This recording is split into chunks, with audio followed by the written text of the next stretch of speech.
Hello, everyone, and welcome to this episode of The Friday Charge, brought to you by EV Geek Studios. As always, we are your hosts, Joel and Sebastian, and today, October 3rd, 2025, we've got a lot to talk about. We finally get the Model Y performance in the United States. Quarter 3 just ended, so we're going to talk some EV sales numbers, so get ready for that, and we'll talk about some other stuff. So without further ado, let's plug in and get started.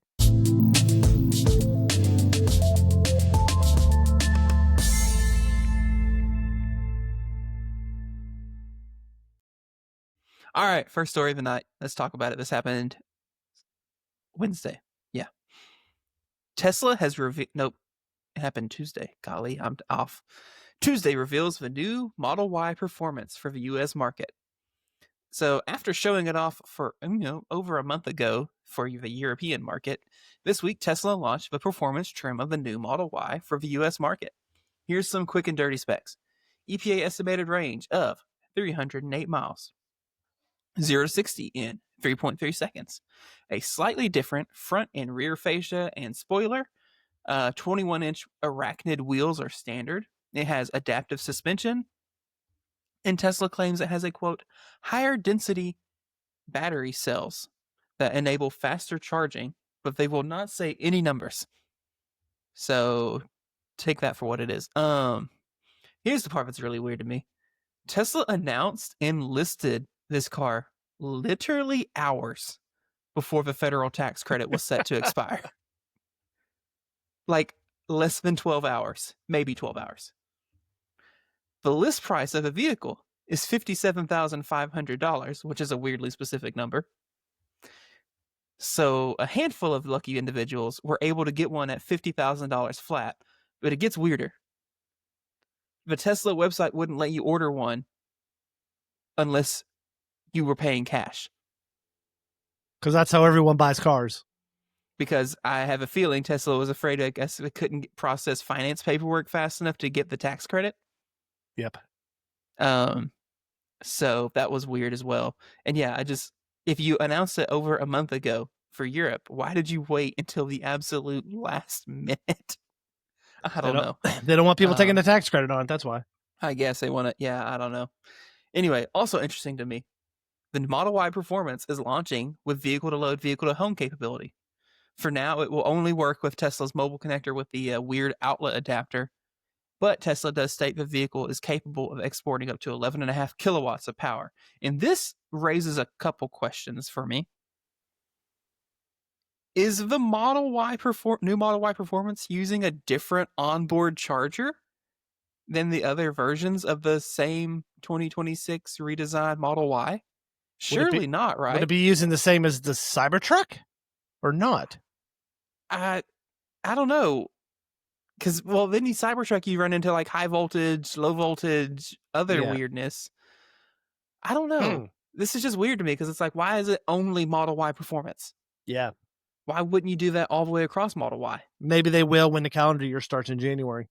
Maybe. It's just because it's like, for a company like Tesla, who's all about, one part for everything, put all the parts in the vehicle and disable features through software, whatever. It's like, this is one of those areas where it's like, well, if they all have the same charger that supports it, I would think it would be a good selling point for Model Y in general if all versions can do vehicle to load, vehicle to home. Yep. But I digress. Anyway, so yeah, that's the new Model Y performance. We've seen it for a month ago, and it looks like not much has changed. I'm curious about this, quote, higher density, unquote, battery cells and what that actually means. As long as they're not 4680, I mean. I don't know. And again, Tesla's been kind of weirdly cagey on the subject, so I don't know. Typically, if you say faster charging, you follow it up with like 10 to 80 in 30 minutes or 260 kilowatt peak or 200. I don't know. Anyway. Guess we'll have to wait for someone to do a teardown on it or something. Or when they finally start shipping it and someone gets it and they start charging them, who knows? Yep. I didn't even put this in the doc. I can talk about it a little bit, though. We finally have V4 supercharger. So, yeah, I saw Christopher Bow from EV. He stopped at the one unit. Where's it at? I don't know where in California it is. I can't remember specifically. San Paulino or something like that. I don't know. But I wasn't impressed with the curve. We haven't seen the curve, but looking at what is happening, I don't think it's going to have a very impressive curve. Yeah, so there's a couple things about this that are weird to me. So so they finally have one, 500 Yep. kilowatts, pretty cool. 1.2 megawatts per cabinet, and I believe they're 8 stall per cabinet, whereas V3 was 4 stalls per cabinet. Which like cool, that's awesome. However, also first ones to support high voltage Yes. or above 500 volts. Let's take our Great. cars out there and see what happens. Getting there. Hold on. And so far, the only vehicle able to take advantage of it is a Cybertruck. Tesla currently does not have the V4 station open to non-Teslas.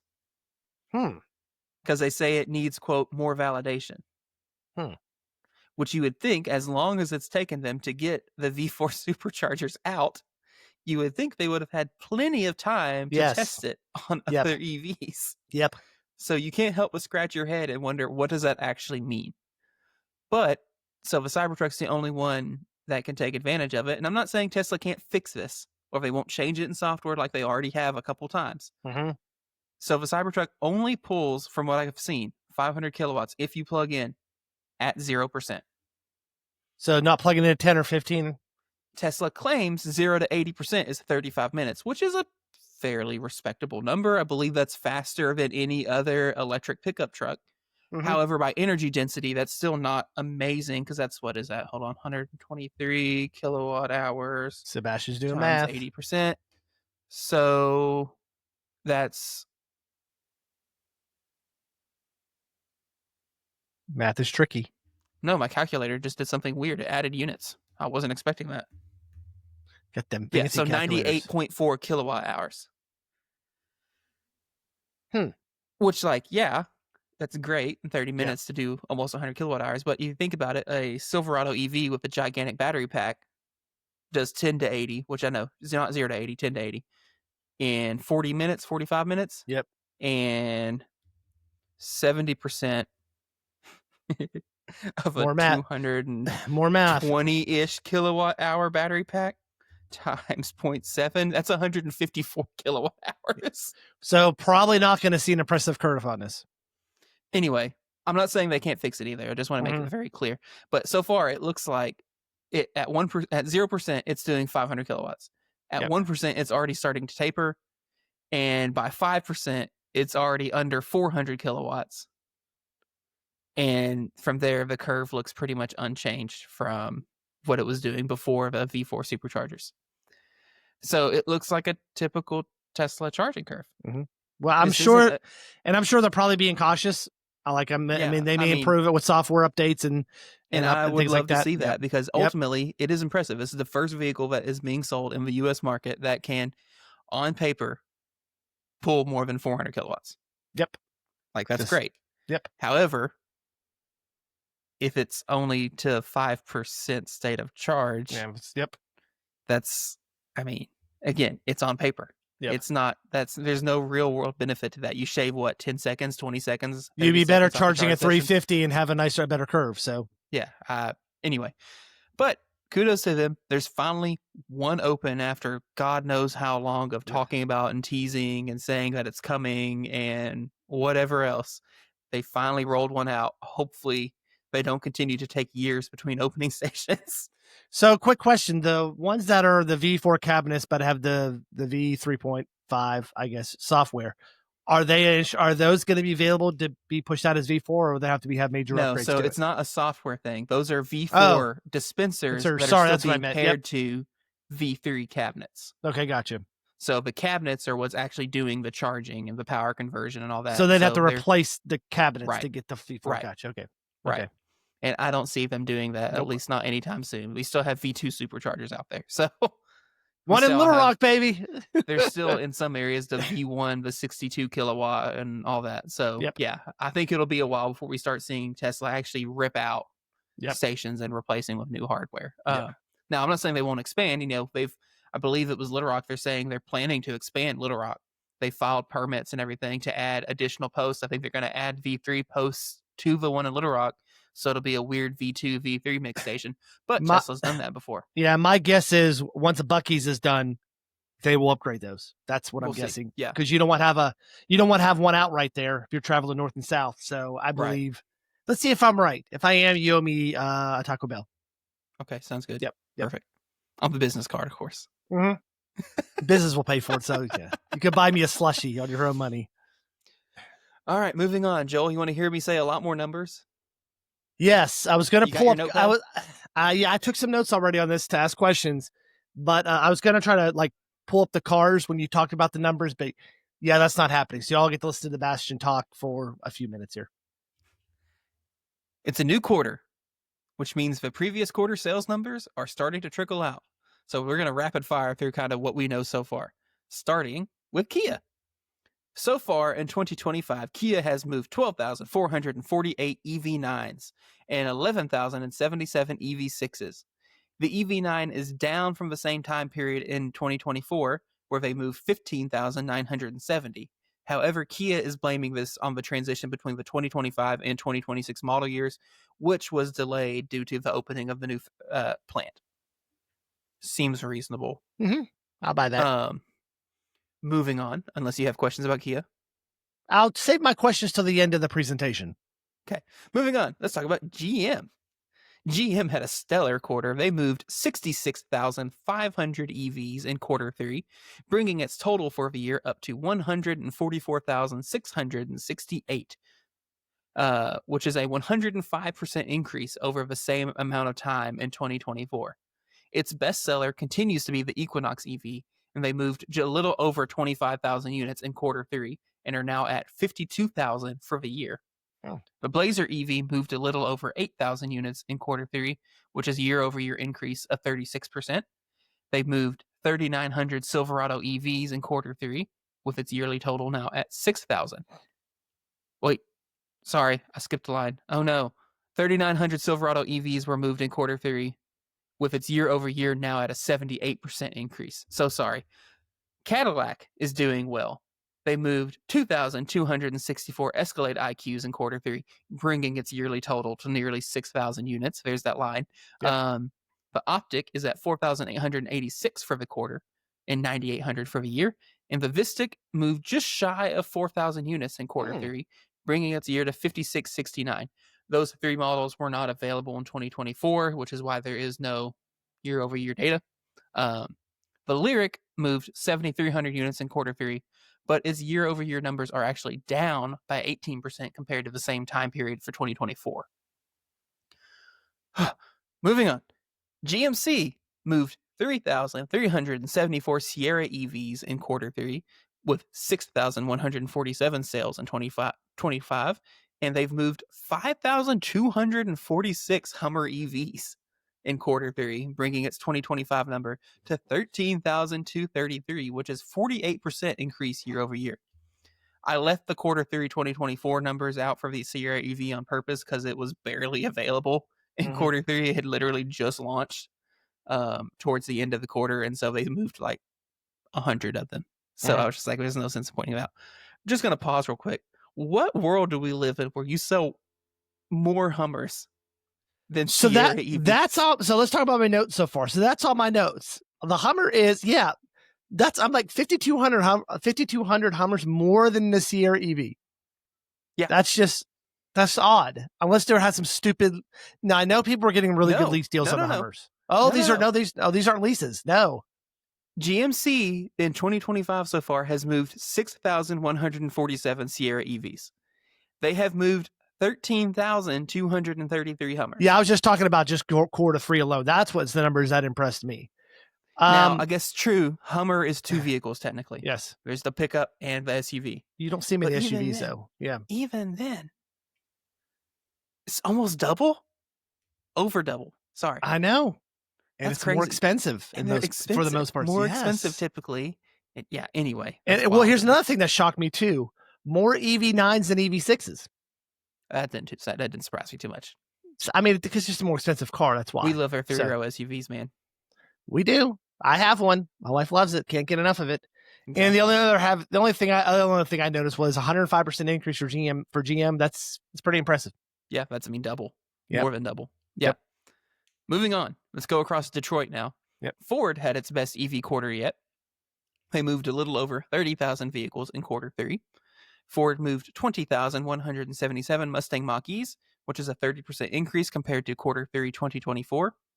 And it's the best quarter yet since the Mach-E was introduced in 2020 for a 21 model year. Yep. And they moved 10,005 Lightning pickups in quarter 3, which is 39% more than quarter 3 2024. Cool. Yeah, Hyundai. Oh, go ahead. shocked Sorry. that, yeah, they only did 30,000, but they only have 2 models, which kind of shocks me. Technically, in theory, I didn't include E-Transit numbers because they sold like 400 of them. Yeah, okay, well, we don't. That is good, but that is half of what GM did. But GM had a lot more models, so that's just interesting. Yeah. That's all. Just interesting. You can move on now. Yeah, I've touched on this before. Ford is playing that these are our cars. We're going to make them as good as possible. We're going to sell these cars, whatever. GM, not saying they're not making good cars. The Equinoxes, I like a lot of the stuff GM's putting out right now. GM seems to be taking more of the shotgun approach. Yep. You get a GM, you get a GM, everyone gets a GM. They're just scattering out as many models as they can and then hoping to grab little chunks of market share from every category to then total up to, being the number 2 EV manufacturer in the US now. Anyway, moving on. Hyundai posted positive numbers for quarter 3, moving 21,999 Ioniq 5s in quarter 3, which is 90% more than they moved in quarter 3 2024, bringing their year-to-date numbers up to 41,091, which is 36% more than 2024. The Ioniq 6 moved 2,800 units in quarter 3, which is 29% more than it did in quarter 3 2024, and they've moved 9,000 units to date, which is pretty flat compared to 2024. And the new Ioniq 9 has moved 3,164 units in quarter 3, with now 4,000 sold year to date. So what do you think the future is for the 6? Because, I mean, they're not making them here.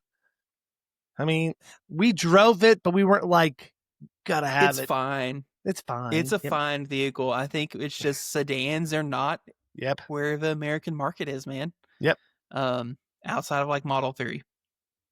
And Model 3 doesn't do as good as Model Y, so. Right, but Model 3 also is cheaper than the Ioniq 6, which is all stuff we talk about in the video, because it's like ultimately the Ioniq 6 is a good car. It's the eGMP platform, so it charges fast. It's pretty comfortable. It rides like a sedan, so maybe it doesn't ride as plush as like the Ioniq 5 does, but also when you buy a sedan, you kind of expect that.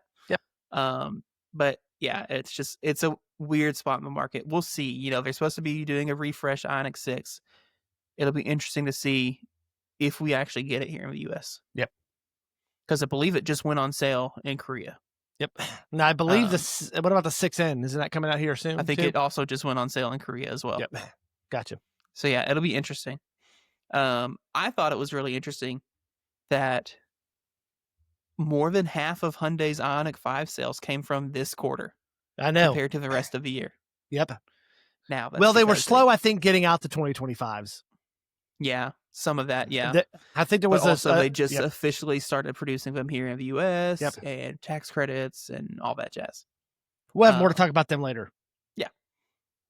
Tesla doesn't break down their numbers by market, but they are still by and large one of the largest EV manufacturers in the world and are the largest EV manufacturer in the US. They moved 481,166 Model 3s and Ys in quarter 3. They don't break those down by model. I kind of wish they did. And they moved 15,933, quote, other models, which would be X, S, Cybertruck. So question about that. They don't, like you said, they don't break it out by market. So we'll get domestic international numbers, but not till earnings report. So that's when they will break those out. But and of course, this is only a small portion of automakers, right? These are mainly the ones that I could find when I wrote this. If there's any other really big subscribers, of course, I'll talk about it. I'm interested to see Rivian's numbers, for example. Oh, I had them. Oh, you do? Keep talking. I found them. Yes. Okay, cool. I think RJ posted them. Okay. Because, that's the one I didn't find when I was writing this earlier today. But that's the one I'm actually interested in, too, because they've been kind of pushing a lot, and we're starting to I'm excited. We're seeing R2 out and about now. Yep. They're going through validation and whatnot. All right. So Rivian shared, this is from Electric. Rivian first shared its glimpse of Q3 2025 results. Reported in August, noted that the production was way down, American automaker built a mere 5,979 vehicles compared to 14,611 in quarter one. But deliveries were still up 10,661 versus 8,640 in quarter one 2025. Cool. Tip. Look at that. I'm good for something, Sebastian. Look at you go. I know. Moving on. EV tax credit is done. Now what? Moment of silence. As of October? Wait, a moment of silence. All right, continue. As of October 1st, the federal EV tax credit is gone from the United States, and we have seen several automakers already react. Starting with Ford and GM. Both automakers have announced that they will offer a $7,500 incentive on their EVs for leases. This one ticks me off a little bit. Just not gonna lie. It specifically ticks me off on the party of GM. Because GM was 3 weeks ago, had people in interviews whatnot saying it's not realistic to expect that large EV incentives will continue after the tax credit sunsets and blah blah blah blah blah. And then literally October 1st comes out and says, "Oh, we're gonna keep doing $7,500 off." I can see him doing it until the end of the year. Yeah. Nonetheless, I think why would you? It's because they wanted to push as many cars out for quarter three, and they artificially made people believe that they wouldn't be able to get the same deal. And anyway, I know why. And we'll talk later about why they're not going to do it next year. So yeah. So, and then Ford is also doing the $7,500. Hyundai is going to offer a $7,500 cash incentive on all remaining 2025 Ioniq 5 models, and it's unclear if that will extend out to the Ioniq 9 and Ioniq 6. That was specifically mentioned in a press release for the Ioniq 5 that we're going to talk about here in a minute. I wouldn't be surprised, though, if they do offer this on the other two models as well. Tesla updated their lease pricing online, and payments on average increased by about $50 a month. Wow. Which doesn't quite work out to $7,500, but who knows? Yeah. Maybe that's 750. Yeah, I don't know. Anyway, Rivian has updated their pricing. Most variants increased in price, with the Tri-Motor seeing the biggest increase of up to $140 a month. But interestingly, the base car, so the dual standard, saw a drop of up to $110 a month. Wow. So it got cheaper. And not to be left out, BMW is joining the party by offering a $7,500 cash rebate on the entire EV lineup, which not a single one of them would have qualified for the federal rebate anyway. And I came across another one today. Breaking news. This is a hot one. Jeep, too, will be offering the $7,500 off. Go get you a Wagoneer S. Yeah, because they discontinued the Charger. So not truly.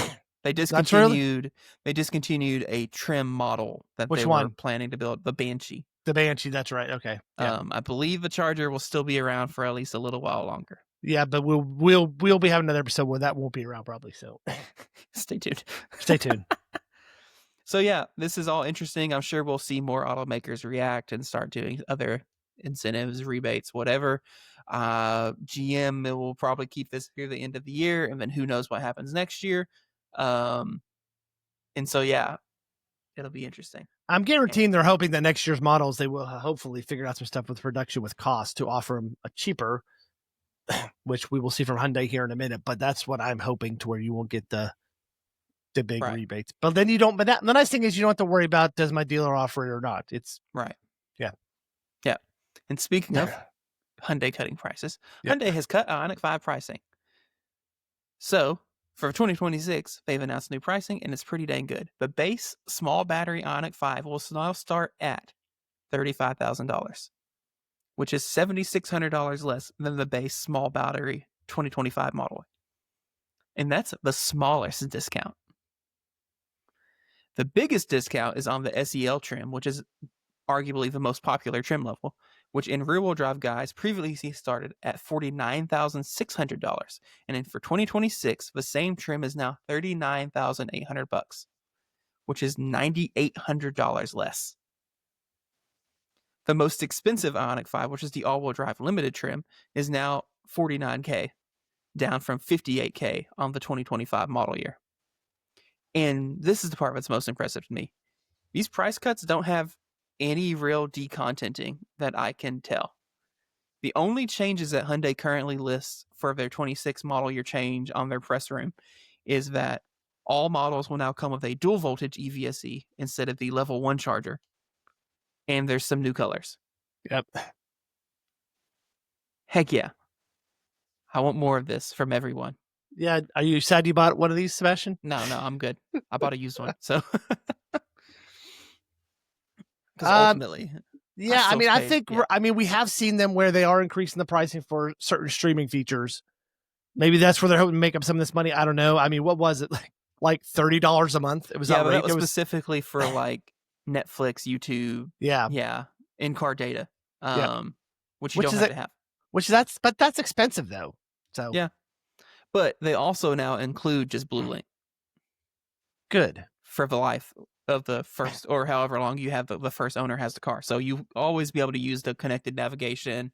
You'll always be able to use the mobile app, etc. Yep. You only have to pay that weird $30 a month or whatever it was for specific data services. And did you say Kia was doing the same thing, or you haven't saw that yet?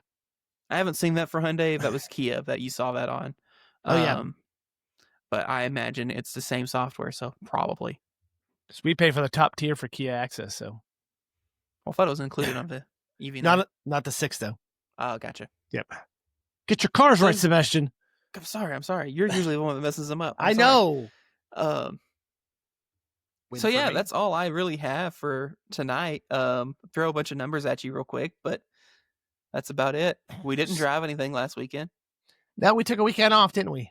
We did take one off. So we'd have a big weekend coming up this weekend. So if you're in the Central Arkansas area, and if you watch this episode before Saturday morning, coming out to Everett, we featured them in a lot of our videos. Everett, is it Ford? Yeah, they're all right together. Everett Ford, we'll be there for Central Arkansas Drive Electric Week. Huge shout out to the team.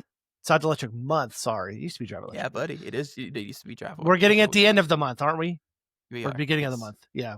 Technically it's not the month when we're there. So but yeah, so we'll be out there. We'll have some cool some little bit of swag to give out. We'll be brewing coffee and showing off the vehicle to load feature on Sebastian's Hyundai. So yeah. So but what do we have coming up next week, Sebastian? Why don't you tell everyone, since what can we say about next week? So yeah, that's the question. 100% know how much we're allowed to say, but we can say this: Joel and I are going to Los Angeles. Woohoo! For some no, fun we're not EV going to Disneyland. Stuff. No, we've got some fun EV related stuff going on. We're going to see what else we can get in trouble while we're there. What else we can find in our limited time window before we fly back home. Yep. But yeah, little quick 3 days. Pretty excited. Yep. We may try getting a Waymo. We talked about that. Yeah. I was told we needed to check out the Rove charging hub. Oh, yes, we do. Who mentioned that? Chris Bow did. Yeah. Okay. Yep. Okay. Cool. Good. He gave me a bunch of ideas. Unfortunately, some of his ideas require more time than I think we have. Unfortunately, he gave you like 10 things. We'll be there. We have like a 7-hour period once we land to do all this in. Yeah. So we'll check the road charging. We'll make it happen. Yep, we will. I can't think of anything else on the docket. Nope. That's a wrap for today's episode. Thank you all for plugging into the Friday Charge. Be sure to subscribe to EV Geek Studios on YouTube and tap the notification icon to be notified about new releases. Next week, we'll release a review of the Hyundai Kona Electric, which this didn't make the dock, but it should have. They're basically discontinuing it for next year. So hurry up and get one. They're only going to offer the base model next year. Oh, just the base? Just the base model of a small battery. So we know we drove the big battery. Yep. Yeah. Yep. So, get a 2025 while you can. Yes, you can. Because spoiler alert, we were pleasantly surprised by it. Pleasantly. Yeah. If you guys have any thoughts or questions, drop them in comments below because we would love to hear from you. So long, everyone, and we will see you on the next episode of The Friday Charge.